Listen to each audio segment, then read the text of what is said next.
Hi everyone, how we doing? Just a little quick update. Thanks again. We got another 100 followers since we spoke last, so amazing. Please keep sharing. Please keep getting as many people involved in football in this as we can. The more we've got to share, the better. So please continue to do what you've been doing. It's been amazing. So just a quick update. Great for the comments this week. We put our first topic out there to have a chat about and to see what your views were regarding whether or not you go out and recruit through the trial process, or whether you go out and get anybody to turn up, all abilities for your grassroots teams. And we've had some great comments back. So I want to start by thanking Mike for bringing up the subject.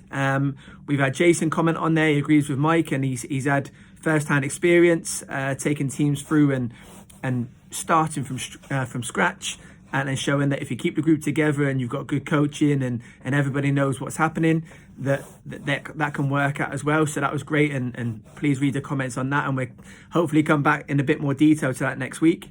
We've had Mark that's commented about saying that as he grew up as a kid, it was more teams around and more people seem to be playing and for longer. And this is another one we need to come on at another date, that not just about how we recruit, is about back in the day when we're not getting any younger. So I'm there with you, Mark, that when we were playing, yes, there was plenty of teams, but you weren't dragged into an academy at a sort of 7, 8, 9, which is what's happening now. So that's another discussion, I think, for another day, where we've got so many people coming out of grassroots to go into academies, and then they might come back out, they might go all the way to the 16 and then not quite make it and come back into local football. So how does that affect the men's team? And that's something that he brought up as well, that is it dying a death round here?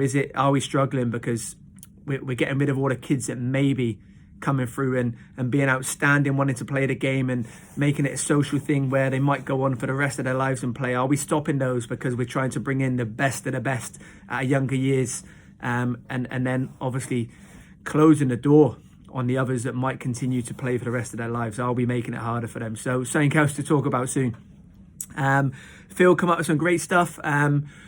Really important that we don't lose sight of that. It should be enjoyment. It should be making sure that everybody's having fun and enjoying when they're younger, and it shouldn't be about winning. We have, and again, topics for topics here, we've got so many bits to talk about. That I look at the leagues, I look at how they're set up and the rules coming down from the FA regarding that you don't publish them, but then you will have a cup run in that young league where they are published and people are going out to win at all costs.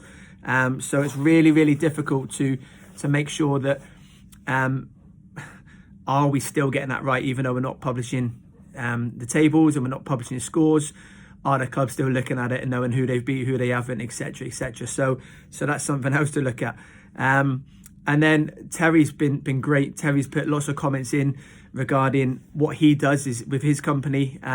He deals one-to-one with lots of people, so he gets a real good insight to what they want from the game. And he's come up with some great stuff about, do we need to look closer at clubs? Do we need to understand cultures? Do we need to understand what clubs are doing? And is everyone on the same path of everyone else in those leagues? So lots to think about. I just wanted to chat about some of the bits so far, and I haven't even put my 2 pennies worth in. That for me, it's so many arguments for both. I've just put some notes here that are we struggling with the leagues that we have in this area?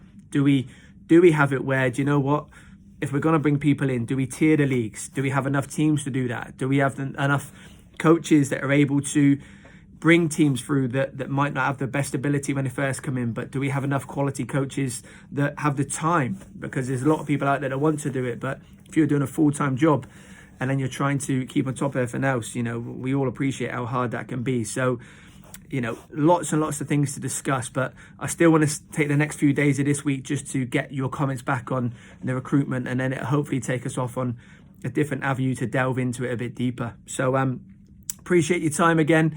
I've rambled a little bit here. I'm looking at my clock on the phone. We're nearly up to 5 minutes, so apologies. You probably turned me off 1 minute in, and I don't blame you. But if we can keep this going and keep everybody commenting and just make it easier for you to come on and talk about your experiences, the more we do it, the easier it becomes, and that includes me. getting my ugly face on here talking. It's not something that I find easy, but I'm going to do it because the more I do it, same for everyone else, the more it becomes easier for you guys. So keep sharing. See you all soon. Take care.